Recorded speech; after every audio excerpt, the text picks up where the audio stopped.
We got Joe, Trigger Joe Britson. All right, let's go. Boom! To try to get a matchup with a gun. Oh! Goes the roof! Francis is gunning! Well, this is just a fist. When I start throwing it around, I can leave one hell of a mess. Let's dance. Multiple occasions.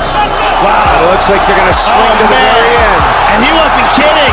Wow! It's very rare. What a finish! Another one. Really poses the question, what do you want to do? Do you want to take a chance and risk getting knocked out? Oh my God! Oh my God. Trying to take care of business, trying to get to It's a knockout! Oh my It's a knockout! And it's closing in! Trying to finish it! And it's over! Because I'm going to take this foot and I'm going to whop you on that side of your face. There's not a goddamn thing you can do about it.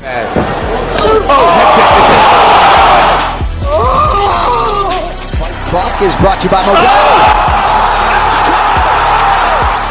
I killed it!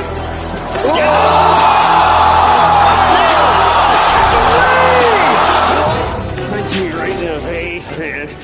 And we have a new nickname. Okay, we have William Send It 7 Piercing. All right, other than that, we used to call him Willie Pete. We used to call him the Mad Russian. For his opponent to be quicker on the tangent.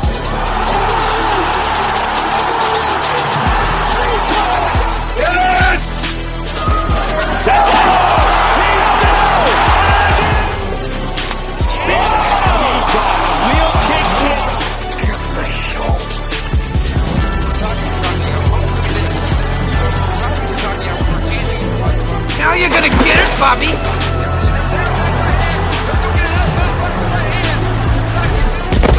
I think you've had enough.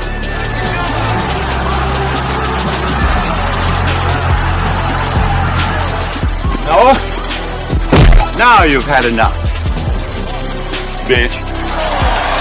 Wow! How good is this? Finish him!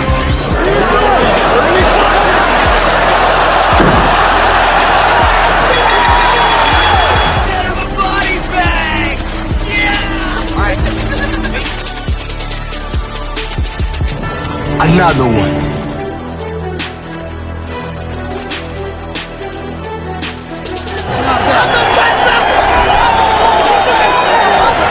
Everybody gets triggered. It's just if you become a pansy. That's in the Book of Brawl. I'm not surprised, motherfuckers. You called down the thunder, well now you got it. Gotta be very careful.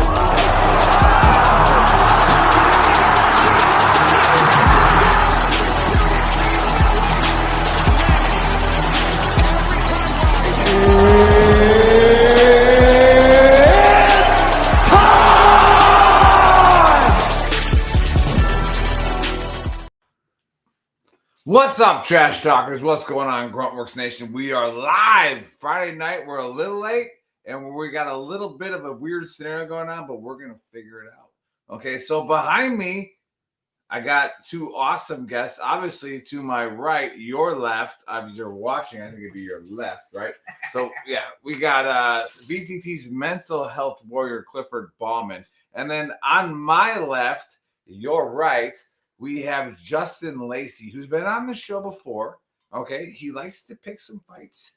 All right, he likes to think he knows what he's talking about, but we're wearing pink, and that's all that matters. And we're wearing pink in honor for Dan Dexter, who just had twin babies.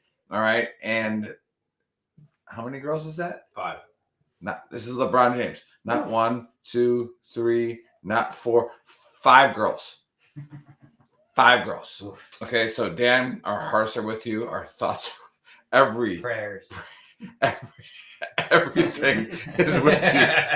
With your 5 Thank God I have girls. I'm leaving. Thank God. Didn't have a chromosome to spare. Yeah. But of course, so we're missing Bill tonight. Bill is doing sergeant major things, and let me take these glasses off so I don't look like too much of a nerd. All right. We're missing Bill. Too late. And, well, Becky says you guys suck. Well, Thanks, Becky. thanks, Becky. Thanks for your support. Okay. All right. Just get another glass of vino. All right. Love. Be quiet. No, you can't say that to them. Can you say that to them? I don't know. She's about to come in with a left, like roundhouse to the face.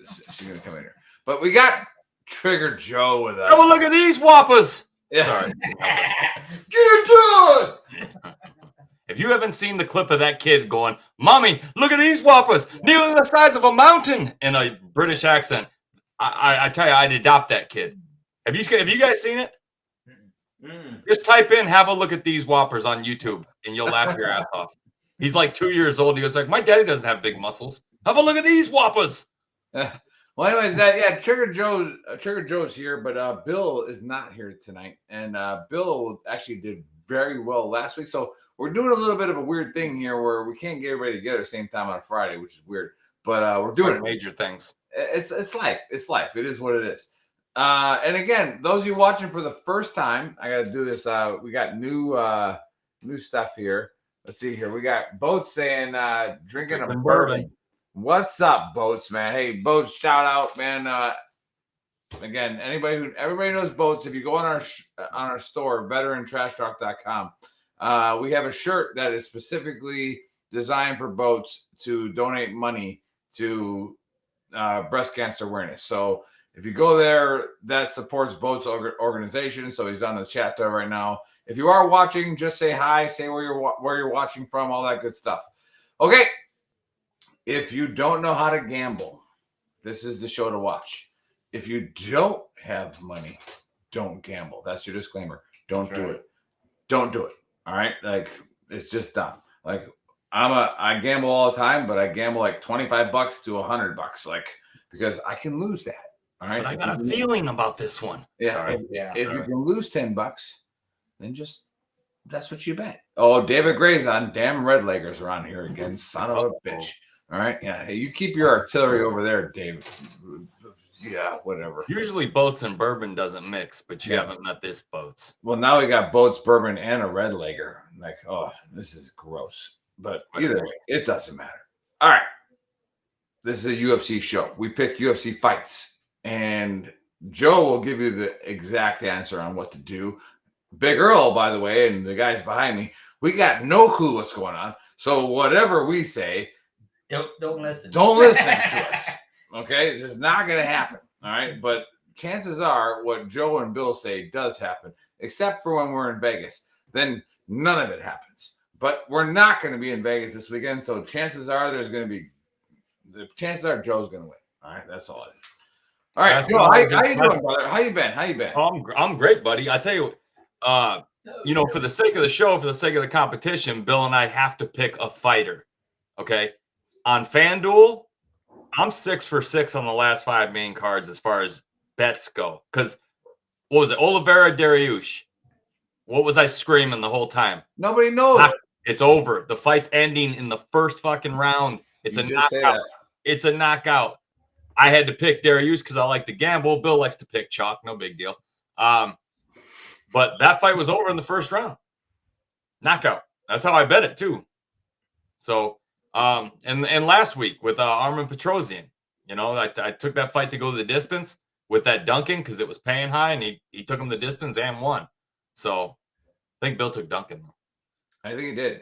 But we are on fire, Bill and I. We're at worst averaging 5 out of 6 on the last 5 main cards. Yeah, the last 5 main cards, we've been out of control. You ain't going to find that on any other picking show. We may not have the analytics and the verbiage for you gamblers out there that you like to hear with these guys are breaking stuff down on pick dogs and everything else. But look, man, we got the intellect to pick these fights. And between Bill and I in the last year, there's been 4 or 5 perfect cards.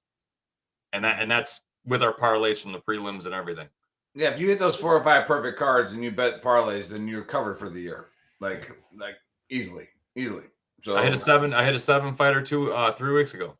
Yep, that one was impressive. That was nice. The prelims the week after killed me because I actually took Bill's pick. You lost the first 2 in the prelims.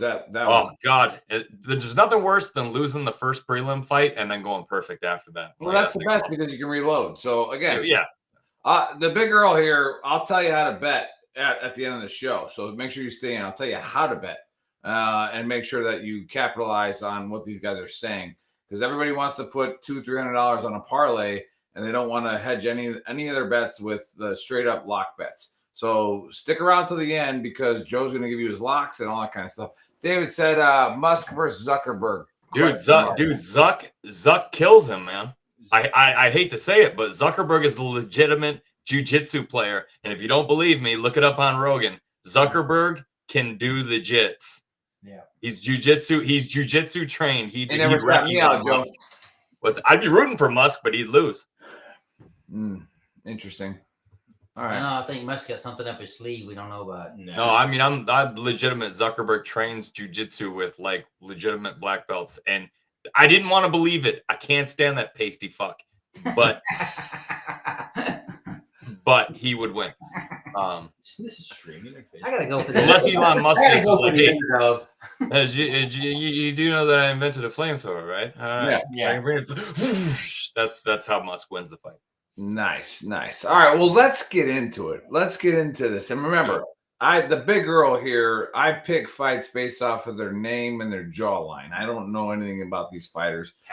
Don't care. Pec size is something. Usually it's the traps. If their traps are big, I tend to go with the traps, right? Because you don't try to get by. Get caught in the traps. Okay, so yeah, that's your Brovet freaking quote for the week. So the first fight, we have a middleweight fight, and we're going to go a little round table action here. We're just going to go from my right, your left, as you're viewing. All right, we got a middleweight fight. Allen 21-5 versus Silva 23-8. All right, now the big girl is saying I'm going to go Silva by massacre in the first round because nobody named Brendan can fight. Everybody knows this. There has never been a Brendan that you've ever seen win a fight. Correct me if I'm wrong. Cliff, your call. I agree with you.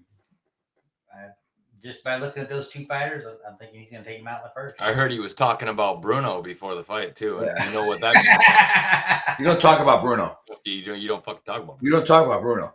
Justin, who do you got in this? You got some guy named Brendan, or you got Bruno? I mean, Brendan Fraser is pretty good in George of the Jungle. Just saying. But that's a movie. I'm going to go Silva as well. I don't think he knocks him out. I think it's probably a decision. All right, so let's go to the expert here. Nobody named Brendan can fight. Who you got? Look. Bruno Silva is a knockout artist. He's got phenomenal hands, but Brendan Allen's huge for the weight division. He fights very stupid, so it makes me nervous.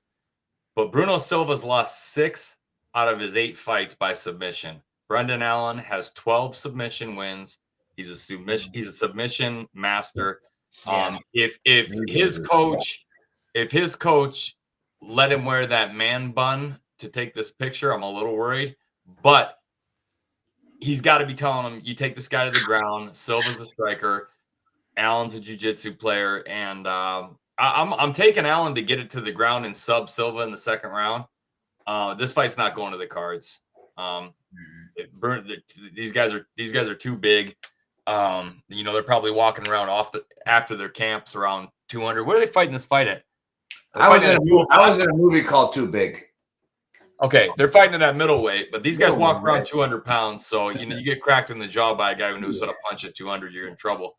But Bruno Silva's, he looks soft in the middle. Brendan Allen's got those huge leg kicks. His takedowns are virtually unstoppable when he gets inside on you. He likes a lot of trips and sweeps, and I think he probably gets the clinch with Silva, does a little inside leg trip or a sweep, gets him to the ground, and I'm calling head and arm triangle. Second round, Brendan Allen. Head and arm triangle, calling the finish. There you have it. He loves that choke, and this guy sets up perfect for it. So I'm gonna go Brendan Allen, second round submission. But if you pick this fight to go inside the distance, I'd say it's a smart play also. All right, I like that. Inside the distance, perfect. Now remember, again, he picked against the actual 3 experts here. No, it's not. Joe's the expert. I think he is. But I think Silva's anxious for a win. I think he's gonna fight different. Yeah. Well, we got a big shout out to Chris in the background, who's way past his bedtime. We got Muffin Fingers back there. VTT's the baker. All right, he's our producer. He's actually only 15 minutes away from here, but somehow we still haven't said hi to each other. All right, we got a featherweight fight coming up next, And we got Onama at 10-2 versus Santos at 10-1. Now the big girl is going Onama by Bama strike in the first round. Now, if you don't know what a Bama strike is, obviously you weren't alive in 2008 because it's coming. It's hammering. It's coming down. He's going to take everything from you. All right, so I'm going Obama strike by Onama, second round. Cliff, what do you got?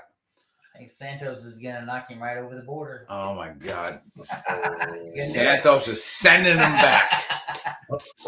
Yeah, I'm a Santos guy, too, if for no other reason than Nick picked Onama. All right, well, let's see what the expert says. Yeah.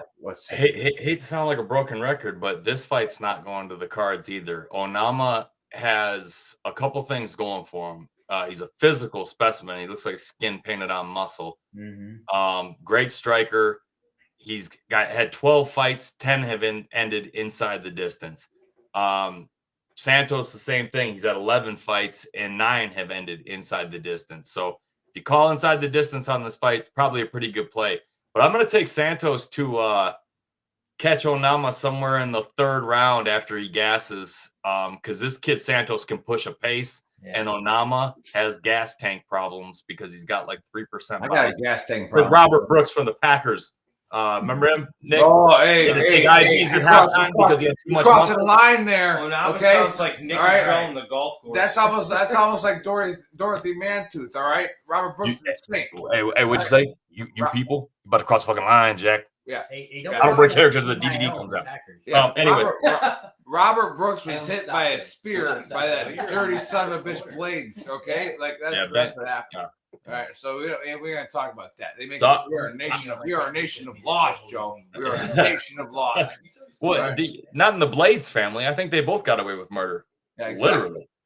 No, but I'm gonna go ahead and say Santos by sub third round, and I say he likes to get the takedowns going. Onama does not know what to do from the ground, and Santos has 4 wins by sub. I'm going to take him by submission, third round, Gabriel Santos over David Onama. And remember, Onama burned us last time we bet with him because he looks like a world beater, and he went out there and got smoked. So he's a different guy in the third round than he is when the fight starts. That's all I'll say. And that's all I have to say about that. And again, fight fans, I didn't take my pen out because you got to write this stuff down. You got to do it. All right. The next fight, we got a heavyweight fight. All right, let's see if the Baker's up to the task with changing the screen. All right, Lane at 12. And you're scrolling and clicking on it. Well, big. Did we just spend a bunch of money on this stuff?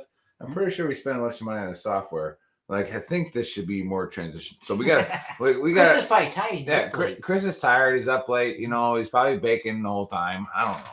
All right. Well, we got Lane Austin. All right, at 12-3 versus Tafa at 6-3. Now I don't remember what I wrote here, but I'm gonna go. If you just look at Tafa, all right, I'm going. Just look at him. Take those of you watching. Take a good look. All right, I'm going Tafa by butt slam in the first round. Okay, those of you who don't know what this means is that he's literally just going to sit on him. All right, he's going to sit on us. He's going to sit on him. And he's going to crush his face with a butt slam. All right, and so if you don't like the butt slam, then I don't even know if you watch fighting because that's what's going to happen. Cliff, I think Lane's going to kick him in the gut and it's going to be over. One you kick can't right. kick somebody in the gut when you're getting butt slammed. All right, it's kind of hard. Butt slam ain't going to happen. He's just going to move out of the way. No. Look at him. I once He's quick again on his feet. I once again think Nick is wrong, which is per usual. Lane is big as shit. I don't remember how big he is. He's like 6'4", 6'5". 6'6", 240. 6'6". Lane's a big dude. I watched his debut. I think his last fight may have been his debut. He hasn't been like in UFC that long. Yeah, he's a retread. He's bounced around. He fought, I believe he fought Greg Hardy and lost. Yeah, He did. But either way, to echo what Joe was saying earlier, like you want to talk about a fight that's not going to go the distance. It's this one, right? Like, I'm gonna sound like a broken record. The first 3 fights of the night. Yeah, bro. Yeah. These dudes are not going the distance. Yeah. Like if you want to bet like anything, it's these guys not going the distance. It's not like these two dudes Yeah, are because too one's going to big. get butt slammed. Yeah. Well, they're too big. Like too strong. Like they're not going the distance. I like Lane. He's just big. He's 6'6". He's got to have at least 5-6 inches reach on him. That's me. What do I know? Nice. What does the champ say? Not the champ. Sorry, you're not the champ. Oh, but I'll say it anyways because you're on here. All right, I threw that out there just for you, Joey, because you lost the point 2 weeks ago. Now he All sounds like you're one of my killing family me, members Joe. up You're there. killing me, Joe. You're killing me. All right, you need to start winning these bets, these points. Okay, so yeah, Austin Lane. Oh my God, my problem with this guy, he's a heavyweight. He's been knocked out 3 times already. He's got 3 losses, all 3 coming by knockout. Tafa's 6-3, right? 6 knockouts. Okay, he's only been finished once. He's lost 2 decisions. I think he connects somewhere in between the second, probably late first round. Tafa, Austin Lane's a huge dude. He's 6'6", 240, but Justin Tafa is 6 foot 265. Okay, so he's all compact, all nothing but power. And I think he gets inside on Lane. And you got to remember, Austin Lane got knocked out by Greg Hardy. You get knocked out by Greg Hardy, and I'm gonna have a few questions about your striking because Greg Hardy is not a master striker. He just hits real hard. Tafa hits real hard as well, and I think Tafa's coming off a loss, I believe.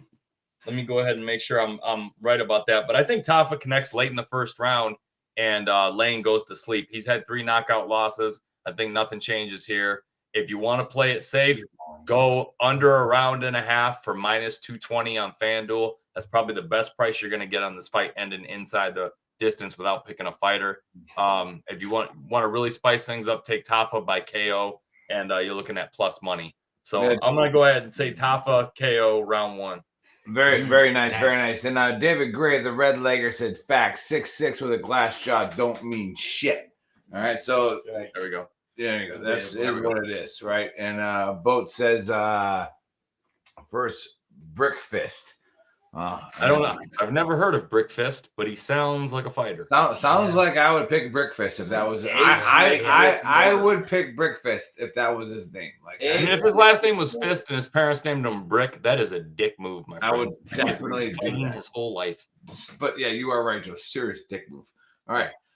Anyways, Dave, before we get into the co-main event, I just want to give a big shout out to our sponsors. We got 10th Mountain Whiskey. All right, you see it up there in the top. Go in there and put in a code VTT. Get yourself a discount. There's also a code to our store because even though we promote everybody for free, it would be super nice to make money. Okay, so go there and buy our shirts. We bought Gruntworks, so we own all of that stuff now too. So go there, put in the code VTT.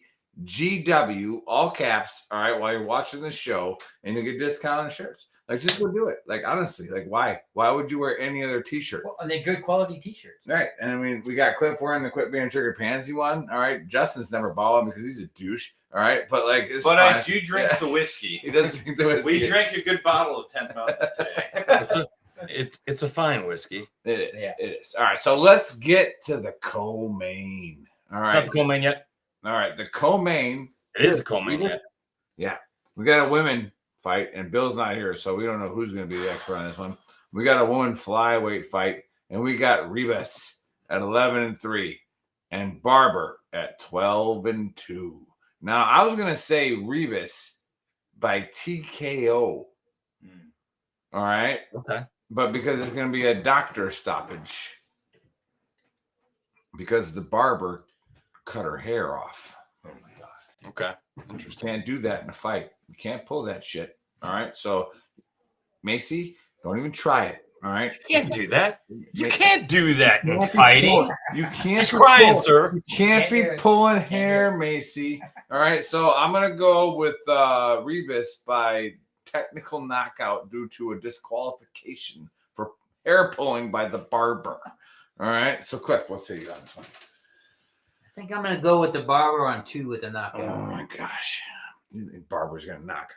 She's going to knock her. She's going to catch her. All right. Yep. She thinks she's going to go for the hair. She's going to fake it, and then she's going to knock her out. Right.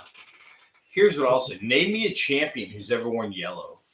I'm just throwing it out there. Like, name me a champion who wears yellow as your primary color. So, I'm going Barber. All right, so the experts have spoken. Let's go to Joe. Joe, what say you? Well, I tell you, this is a really tough fight to call. I'm gonna go ahead and take a note out of the old MMA Guru's playbook and go. Where's it at? Oh, heads. I'm gonna go Barb. No.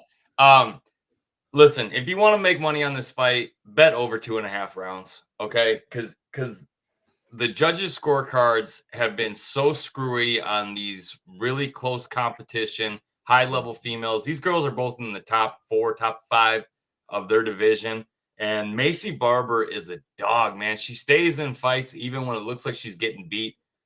She won a fight that she had 30 less significant strikes than the other girl somehow and killed a parlay for us one night. No, I remember that. Yep. She against Miranda Maverick, who I will never bet on again. But I bet on them. you know, I think Amanda Ribas is due for a victory. 30 more significant strikes. I think that they're gonna go ahead and I think Ribas is gonna get the victory, but I'm almost certain this fight goes to the cards. And oh man. Oof. I'm gonna go Amanda Ribas by decision, but this one could go either way. If you want to play it safe, it's a 3-rounder, which means they have, you know, it's not going to be a main event. They're not going to have that gassed out 4th and 5th round to finish somebody. And neither one of these girls are real big finishers. I know Macy Barber has 5 knockouts, but those are a lot of regional, lower level MMA fights where she's finished people. And you know, Amanda Ribas has been finished twice, but that was by Marina Rodriguez, who finishes damn near everybody she fights. So I'm going to take Ribas by split decision. And I think both these girls are coming off split decision fights. So it's going to be a close one. Could go Barber, could go Ribas. Play over 2.5 rounds and cash your winnings. I think either way, it's going to be a good fight. But I'll take Ribas. Right. By deck. Yeah. Pretty sure David said Tom Brady got bricks for mitts. So there you go. So all what right. Now? I don't know. Do what? I don't know. Now do what? He's an artilleryman. We don't know what he's saying. All right. All we know is he brings the boom boom and he brings it now. All right. So David, I don't know what that means. Nobody does. It's okay. We forgive you. All right. Let's go to the main event. All right. Chris is over there clicking on things. There's my dog there. I ain't gonna tell you guys which one of them it is, but there's my guy. Yeah, we got it's a featherweight fight.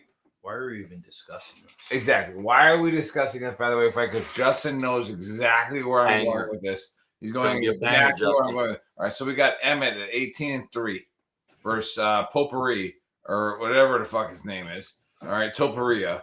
All right, at 13-0. All right, but these are the guys again. These are the gymnasts. Okay, these are the guys that all the girls are like, oh my god, look at his abs. He weighs 105 pounds. Okay, I don't care what his abs look like. Much is my life. All right, literally, I don't care how good of a fighter he is. He's gonna hit me 16 times, and I'm gonna be like, did somebody just sneeze? Like, what is that? All right, who's touching me? All right, that's how this happens. I hate these little fighters. I'm not even gonna pick it. I'm triggered. All right, what do you got? I'll go with the guy. I can't pronounce his name. Potpourri. I'm gonna go with him. Yeah, all right. Cliff, Potpourri in the third. Right, Cliff's going with Potpourri in the third. All right, what do you got here, Justin? Yeah, I mean, obviously, Ilya. Like, why is this a question? I don't know. He's going to win. There's no question about it. Ilya Potpourri is going to win?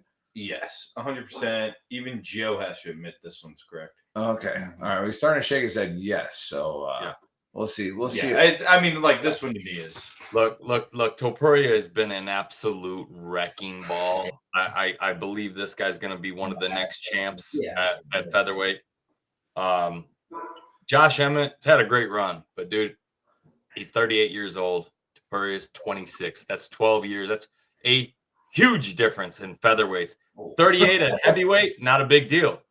Not a big deal. A lot of heavyweights do really well into their late 30s, even into their 40s. But at featherweight, too slow, my friend. Too slow. Ilya Topuria is 13-0 with 12 finishes. He got me my last point against Bill when he destroyed Blake Mitchell. Blake Mitchell wanted the fuck out of there. Thug Nasty, the hillbilly, the country kid, he got absolutely dog walked for 10 minutes, and he wanted out of there for 9 of them before it got finished. Topuria is probably going to take Emmett to the ground and pop that little cue ball head of his off with a choke. I'm taking Topuria second round, either stoppage or submission, but Emmett's going to be bloody. And yeah, there's no way this fight goes to the cards. I got Topuria by sub. I also like Topuria under 2.5 rounds. So 5-rounder. Oh yeah, under 2.5 is a big bet on that. I like that. But Topuria has finished 12 of his 13 victories. He's got 0 L's, 26. He's on the way up. Josh Emmett, great run. Really has been a great run. He's done the most he could do with his talent. He's got dynamite in his hands, but so does Topuria, and Topuria throws a lot more. 38% strike accuracy for Emmett. Not good. I think Topuria is around 60%. So when he swings, it lands. He doesn't pray and spray. He aims and fires. So I got Topuria dropping Emmett and getting on top of him, squeezing his head off with a choke, second round. Very nice. So David says grown men shouldn't be featherweights, and I agree with you. All right, like at that point in time, like I am glad they found a way to make money. They found a way to make money by beating up each other. Like, this is what I would expect to see at like a carnival where you have, midgets fighting each other. This is what I would like to see. Like, I would pay for that. Like, people pay for like cockfighting, right? I want to watch midgets fight. And that's what this is. You got to say it like Ron Burgundy. Vicious cockfight. When in Rome. Okay, so... Still not familiar with the expression. I wouldn't go that far, but I'm just saying. But 120 pounds. I mean, come on, man. It's much of my right leg. That's my right leg. All right, but yeah. Either way, all right. So we got past all the bullshit. Let's get to the money. This is where we make again. Trash Talk Nation, Gruntworks. Take this out. Take this pen out and write down what Joe's about to say, because that's what I'm going to do. All right, and ignore everything I said. Ignore everything that we said. And except for what Joe's about to say. Now, here's how the big girl bets on what Joe's about to talk about. All right. I put whatever money I have to put on the locks, all right, to hedge my parlay. So most of the time, honestly, about 80% of the time, all of their locks win. So I'm literally betting a free parlay. All right. Like, where if that hits with a couple of the underdogs and a couple of the submissions and stuff like that hit, then it's paid for, right? And then you're nailing it. So that's the way the big Earl bets. And so you do whatever you want, but remember, if you put most of your money on the parlay, the reason Vegas has big buildings is because of parlays and that damn roulette table. I swear to God, I love roulette. So that loves me. No, black, white, or green, baby. Go green. Seriously. So Joe. Double O. Yeah. Joe, give us your locks, your parlays, and your DraftKings sleeper. Okay. My sleeper, let me find him down here on the prelims.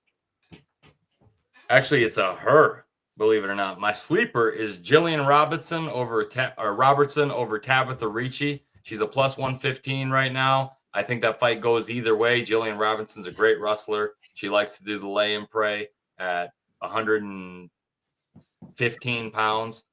These fights don't go the distance. And if you're a good wrestler, you can steal 2 rounds. I got Jillian Robinson winning 29-28. So put her on your DraftKings team, throw her in a gutsy parlay, whatever you want to do. My lock, Ilia Topuria, guaranteed, is going to win this fight.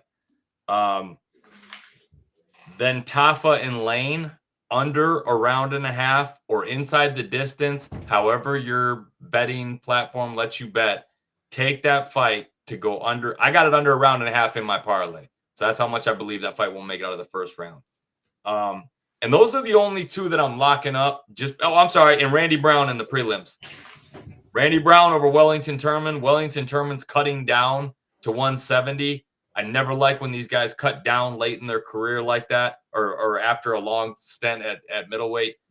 Randy Brown's a very big 170. He walks around real comfortably at it. He's due for a win. He's got 8 inches of reach on him. He's a banger. He's gonna crush Wellington Tournament. So Randy Brown, Tafa and Lane to go under, and Ilya Topuria are my locks. All right. Here is my parlay that I already have in the FanDuel. And we're gonna start with the first fight of the night, which is my boy Cody Brundage over Zendrik Dumas. Take Cody Brundage. I'm telling you, he's a dog. Quit shaking your head. Dumas is a flash in the pan. Cody Brundage is a dog.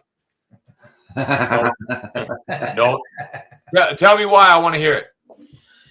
I can't tell you why, Joe. That's exactly what I fucking thought. Drink your beer. It's like Rich, he says some putts breaking left. Nick, it's not. It's not me. And then I got Zalas Zumagulov over Joshua Van. Zumagulov's due for a win. Van, it's his first fight in the UFC. I got a feeling the kid's going to be a great talent, but he's 21, never fought at this level. Zumagulov's a dog. He's from Kazakhstan, eats horse meat and baby hearts for breakfast. The guy's a maniac. I mean, so we got Cody Brundage. Horse meat like on the holidays, you know, like right, that's a good day. That's after they got the scrap copper to the yard and they bought a horse. But Cody Brundage, Zumagulov, Randy Brown, then Brendan Allen and Bruno Silva to not go the distance. Onama and Santos to not go the distance. Austin Lane and Tafa under a round and a half. Rebus and Barber over 2.5 rounds. And then I have Ilya Topuria by TKO or submission. $10 pays $240. Nice. So that's a nice 240 win. Have a look at these whoppers, mama. Sorry, I can't. I love that kid, man. You guys got to watch that video. I did. We watched it while we watched it. That's fucking great. It's funny as that is. But Neither the size of a mountain. But anyway, this is the time of the show where we usually give Bill the spotlight so that he can mention Gold Star Teen Adventures. All right, that is a nonprofit that we 100% support, and they are doing great things. And there's the CEO of the company is actually an active duty colonel, and like they got rated #1 as most money going to actual person they're helping over, you know, for the nonprofit. So they take these teenagers because Bill always says it till Valhalla. We can say all that stuff we want, but you know, these kids were left behind, and a lot of them are, I mean, shit. Some of them are what, 25, 30 years old now, even. Yeah. Right. Yeah. So it's like, you know, we can't forget about that. And, you know, we're never going to help fix what happened, but we can put a smile on their face. All right. So if we can put a smile on their face, then that's all that matters. All right. To us. Nick, can I say something about that? Go ahead. You know, I did the eulogy at my grandfather's funeral, and I named my 2-year-old son Georgie after him. He was a Korean War vet. And I said to my family, I said, you know, he wasn't afraid of dying. He knew what was coming. He was afraid of leaving us. And I feel like any veteran that ever had to deal with the nightmare of knowing they were that's the only thing that terrified them, is leaving their kids. And what better hands could they be in than around a bunch of veterans?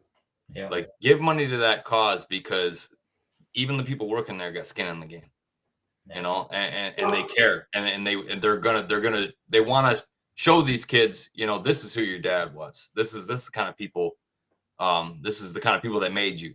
And you know, these kids didn't ask to be brought here. They certainly didn't have anything to do with the fight or volunteering to go towards it. They just became victims of it, and they do get forgotten, unfortunately.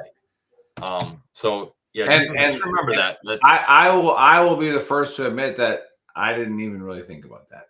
Yeah. Right. True. For years, when I was feeling sorry for myself and getting drunk on Memorial Day, you know, doing dumb stuff like that to like somehow make it about me, I still never even thought about the kids that were left behind. Like love you, Boats. I was so guilty of that. So guilty. So now we have that chance to, you know, put these guys out on our platform. Gold Star Teen Adventures, please go donate to them. They're the best nonprofit for that in the country. So go do that, please. All right. Well, tomorrow I'm probably not going to be on the show because I'm going to be playing golf with this guy. Get your bets in early, boys. 11:30 is when the prelims start Eastern time. Right. Well, I'm going to get the bets in as soon as we get out of here, so I can actually download a FanDuel app here because 11:30 a.m. Eastern time. But I think Cliff's coming on the show. What time? Party time. 1700 Eastern time. Huh? 1700. Eastern, 5 o'clock. 5 o'clock. Oh. So I don't know if Cliff's going to come on, but he's supposed to because he's in the script. Maybe he didn't see the email. But well, I am watching the kids. So yeah. The kids coming. And then, by the way, I'm playing in this golf tournament in DC that Justin brought me out to, and Cliff's been a huge friend and an amazing supporter of this. My whole family's out here, and he has housed them. He's taken them to all the museums. All right, and again, this is what This is a great segue. This is what veteran trash talk is all about. I did not meet Cliff, until veteran trash talk. And now all of a sudden my family's staying here, right? And he's taking them to all the monuments and the museums. And I'm playing damn golf, right? Like I'm being selfish as shit and I love it, right? Make sure you get a home cooked meal when you come home. Right. And that's what chocolate mint on your pillow. That's what the community is about. All right, the community. Gluten-free beer in the fridge. He does have. He does have gluten-free beer. He does have gluten-free beer, and it is good. But it's like cow-free steak. That is Joe's pick in the first fight. But I love Cliff. I love Justin. I love Joe. And like Buddy always says on the podcast, if you don't say I love you to your friends, all right, I'm talking about your good friends. All right, if you don't say I love you to them, all right, then think about that for a second. Just say it to them because you never know, right? Like that, it could change your life if you say it to them. All right, and so just think about that when you're talking to your really good friends. All right, the ones that will take care of you, and because whatever Cliff's doing, he knows what he's doing, and Justin, what he's doing, he knows what he's doing. But every once in a while, we need a reminder of who our buddies are, who our backup is. So, anyways. That's it. That's veteran trash talk. That's what we're here for. That's what we're about. We're here to just have that community to do what we're doing. And the bigger that we grow, does that make sense? The more that we grow. He's the officer. He's the field grade. So he's helping me out with my English. That was just a one-off. Right. Yeah. The more that thanks, Joe. Surprised you even showed up. Yeah. Right? So I saw left hand salute you. But yeah, hey guys, we have an author coming on tomorrow to talk about a leadership book. I'm sure Buddy's going to bring the heat again. It's going to be awesome. So we will see you guys tomorrow, 7 Eastern time.